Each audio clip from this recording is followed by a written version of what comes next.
और अब बात करते हैं महाकुंभ की। हरिद्वार में आस्था का सबसे बड़ा मेला लगने वाला है। सरकार मेले में आने वाले लोगों की सुविधाओं के लिए हर संभव कोशिश में जुटी है। इसी कड़ी में प्रशासन की ओर से खास डेस्टिनेशन बनाया गया है, जिसे देखकर स्थानीय लोग भी काफी खुश हैं।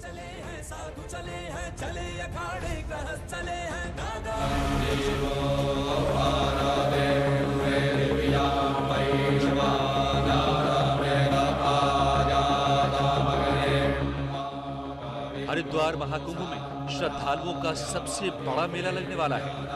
देश और दुनिया के लोग गंगा तट पर आस्था के मेले की सैर करने वाले हैं। धर्म और संस्कृति के इस संगम में आस्था की डुबकी लगाने वाले हैं।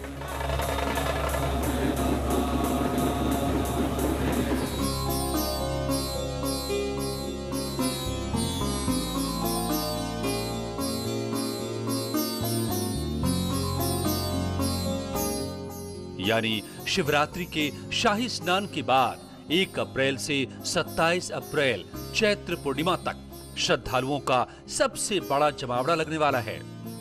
तीर्थ सरकार इस भव्य आयोजन को लेकर कई बड़ी तैयारियां भी शुरू कर चुकी है।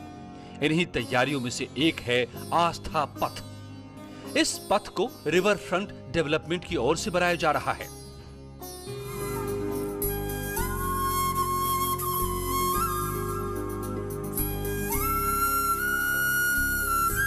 आस्था पर जो नीलधारा पहले यहाँ पे काफ़ी कुछ इंक्रोचमेंट था, तो ये रिवर फ्रंट डेवलपमेंट की तरह से इसको देखा जाना चाहिए, जहाँ पे काफ़ी हम लोगों ने एक तरह से गंदगी भी हटाई है, अतिक्रमण भी हटाया है और प्रदूषण को भी नियंत्रित करने का प्रयास हुआ है। लेकिन इसका जो महत्वपूर्ण प्रभाव है वो ये है कि लोग इसे पसंद कर रहे हैं और ये एक वॉकिंग स्ट्रीट है। पूरा वॉकिंग स्ट्रीट के साथ साथ इसमें कई जगह पे गार्डन डेवलप किए गए हैं और 4 पॉइंट्स बड़े बड़े डेवलप किए गए हैं।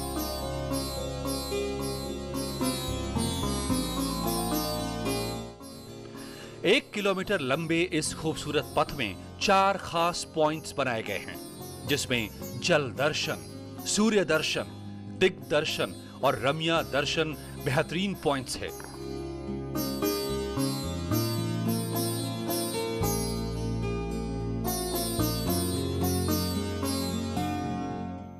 इसके अलावा इस आस्था पथ पर सांस्कृतिक कार्यक्रम करने के लिए बड़ा हॉल बनाया गया है।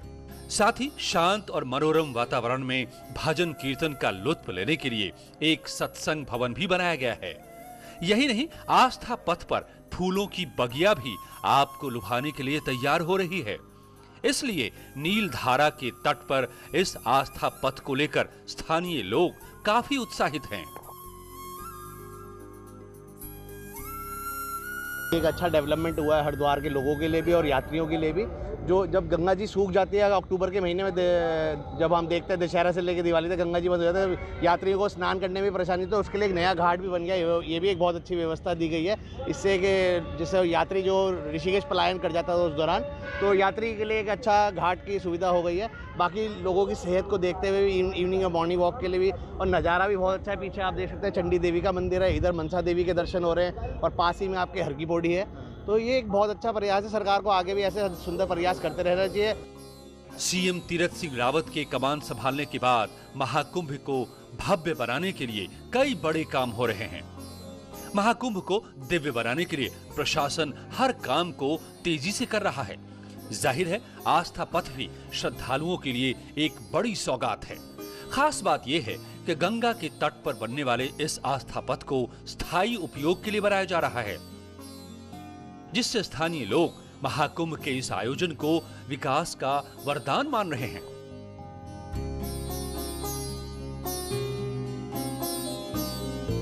अच्छा प्रयास है और कुंभ की वजह से ये बन गया है। पहले तो यहाँ पे झोपड़पट्टी थी और लोग कचरा वगैरह ही फेंकते थे, उसके कारण ये अभी बन गया है। ये आगे पार्किंग से भी जुड़ गया है और इसके लिए उन्होंने फुट ओवर ब्रिज भी दिया हाईवे से। मैं पास में ही रहता हूँ तो रोज शाम के इवनिंग में टाइम पे वॉक करने आ जाते हैं। अच्छा बना है, लोगों के लिए अच्छा, पर्यटकों के लिए भी अच्छा है। लोगों का मानना है कि महाकुंभ के लिए बनाए गए इस आस्था पथ से हरिद्वार पर्यटन को भी काफी फायदा मिलेगा। 1 किलोमीटर लंबे इस आस्था पथ पर हर वो साजो सामान है जो पर्यटकों को लुभाने के लिए काफी हैं।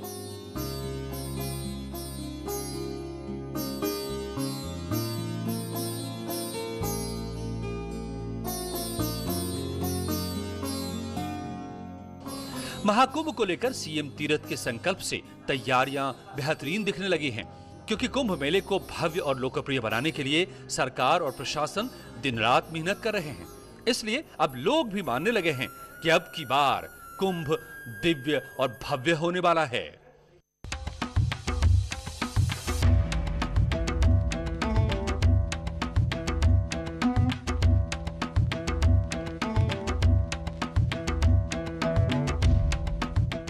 न्यूज़ 18 के लिए हरिद्वार से पुलकित शुक्ला की रिपोर्ट।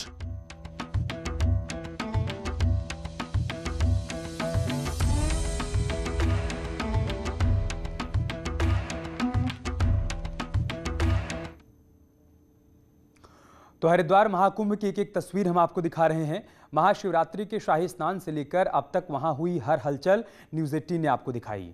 जब भी कोई बड़ा आयोजन होता है तो उस इलाके की साफ सफाई और सजावट पर सबकी नजर होती है। महाकुंभ में सजावट के पूरे इंतजाम किए गए हैं। तो चलिए हम आपको दिखाते हैं रात में कैसा दिखता है हरिद्वार महाकुंभ। ये हरिद्वार है, हरि का द्वार। देवभूमि उत्तराखंड में बसे इस जिले में इन दिनों पूरा विश्व उमड़ा है। यहाँ देवत्व उतरा है, यहाँ महाकुंभ लगा है।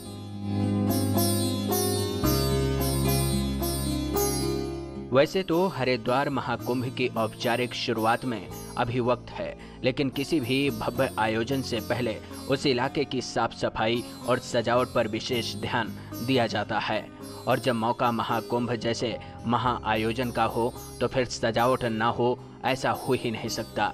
प्रयागराज में जब संगम की रेती पर टेंट सिटी बसती है तो मानो धरती का स्वर्ग वहीं हो। लेकिन इस बार हरिद्वार के नज़ारे को भी देखकर आपके मुंह से निकल पड़ेगा कि स्वर्ग तो यहीं है।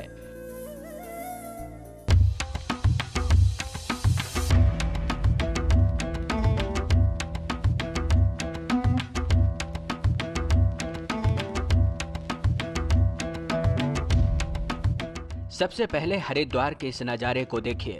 रंग बिरंगी रोशनी से नहाए ये गंगा के घाट हैं। किनारों के बीच से बहती ये गंगा की लहरें हैं और उसे जगमग करती रोशनी। तस्वीरें अद्भुत हैं, नज़ारा बेमिसाल है।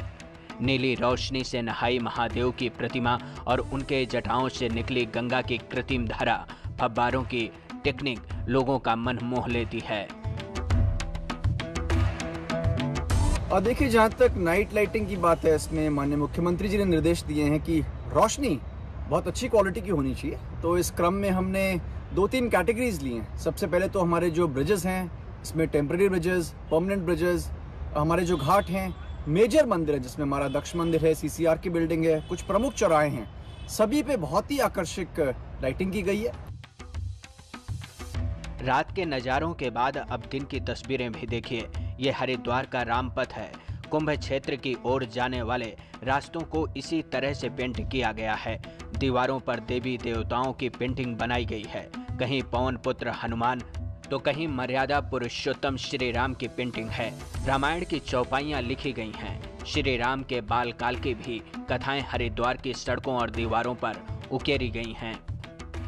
महाकुंभ देख पा रही हूँ, इतना अच्छा उसे सजाया गया है, इतने अच्छे से उसे बनाया गया है। और रामपथ, जैसे कि हम लोग देख रहे हैं कि अयोध्या में राम मंदिर का निर्माण आजकल बहुत ज़ोरों शोर से चल ही रहा है, तो उसी को दर्शाते हुए यहाँ पे पूरा राम जी का कहानी बताया गया, उनके जन्म से लेके रावण वध तक।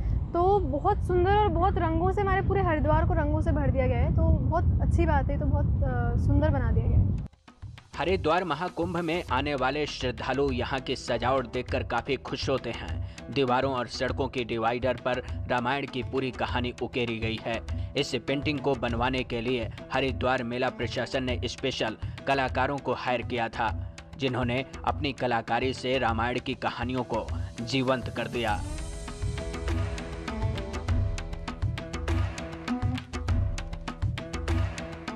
मेला प्रशासन का बहुत ही एक सराहनीय प्रयास है, क्योंकि एक तो कोरोना काल के बाद जो नेगेटिविटी थी, चाहे वो लोकल हरिद्वार के लोग हों, चाहे हमारे यात्रीगण हों, इससे एक पॉजिटिविटी मिलती है भगवान राम के पूरे जीवन वृत्तांत को देखकर। उसके अलावा एक चीज़ और है कि जो हमारी युवा पीढ़ी है वो भारतीय संस्कृति से उतनी परिचित नहीं है, सोशल मीडिया बहुत सारी वजहों से।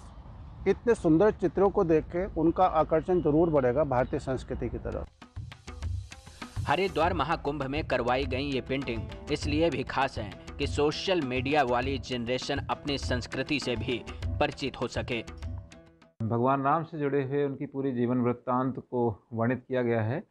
इसका उद्देश्य ये रहा है कि जो आने वाली पीढ़ी है, ख़ास तौर से जो छात्रगण हैं और जो आम जनता है, वो ये देख सके एक नज़र में कि भगवान राम के जीवन की जो गाथा है उसको वो चित्रों के माध्यम से समझ सके। हरिद्वार कुंभ मेला रात को जितना भव्य और दिव्य दिखता है, दिन में भी वैसा ही दिखता है। राम पथ यहाँ आने वाले लोगों के आकर्षण का मुख्य केंद्र बिंदु है। पुलकित शुक्ला, न्यूज़ 18, हरिद्वार।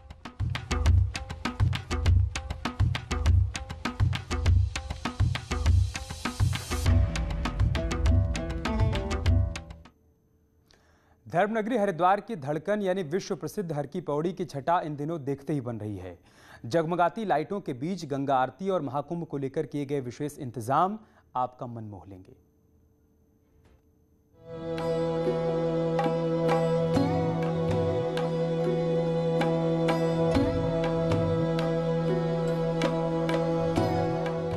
हरिद्वार के पवित्र घाटों में से एक यानी हर की पौड़ी का विहंगम दृश्य इन दिनों देखते ही बन रहा है। महाकुंभ को लेकर हर की पौड़ी पर किए जा रहे विशेष इंतजाम और आयोजनों ने धर्मनगरी में चार चांद लगा दिए हैं। हर की पौड़ी को उसी के पौराणिक स्वरूप में ही सुंदर बनाने का प्रयास किया गया है। लाइटिंग हो चुकी है। महाकुंभ में नमामि गंगे की छाप साफ दिखाई दे रही है। महाकुंभ में आने वाले श्रद्धालुओं की सहूलियत और आराम को देखते हुए विशेष इंतजाम किए गए हैं। नए रिवर फ्रंट से लेकर विकलांग श्रद्धालुओं के लिए लगाए गए सिटिंग एस्केलेटर देखते ही बनते हैं। इस सिटिंग एस्केलेटर का इस्तेमाल करके श्रद्धालु नीचे गंगा घाट पर जाकर स्नान भी कर पाएंगे। इससे पहले हम 15 साल हो गए इधर आते को, लेकिन ये तो अब इन्होंने जो ये बनाया है बहुत ही बढ़िया बनाया है। अब यहाँ पर साफ सफाई बहुत ज़्यादा है। यहाँ पर बहुत गंद था। एक चेयर लगाई गई है नमामि गंगे के थ्रू विकलांग लोगों के लिए, वो आपने देखी होगी बाहर, तो जिससे वो नीचे जाके और स्नान कर सकते हैं आराम से। बाकी तो रेनोवेशन तो आपने देखा ही होगा। रेलवे पार्क चेन में काफ़ी हाई स्ट्रीट लाइट लगा दी गई है, जिससे रात को अंधेरा हो जाता था तो लोगों को बड़ी दिक्कतें होती थी, तो लाइटों का रेनोवेशन सब काम किया गया। शिवघाट से लेकर चंडीघाट तक साफ सफाई के लिए विशेष व्यवस्थाएं की गई हैं। Bureau report, news 18।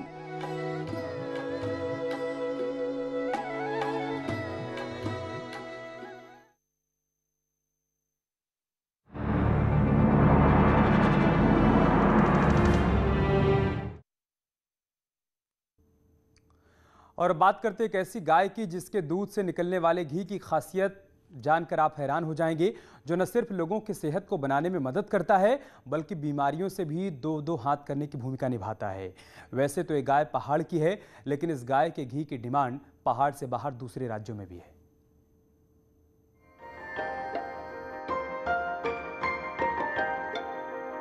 गौशाला में बंधी इन गायों की खासियत सुनकर आप भी हैरान हो जाएंगे, क्योंकि इन गायों के दूध से निकलने वाले घी की डिमांड बाजार में बढ़ती दिखाई दे रही है।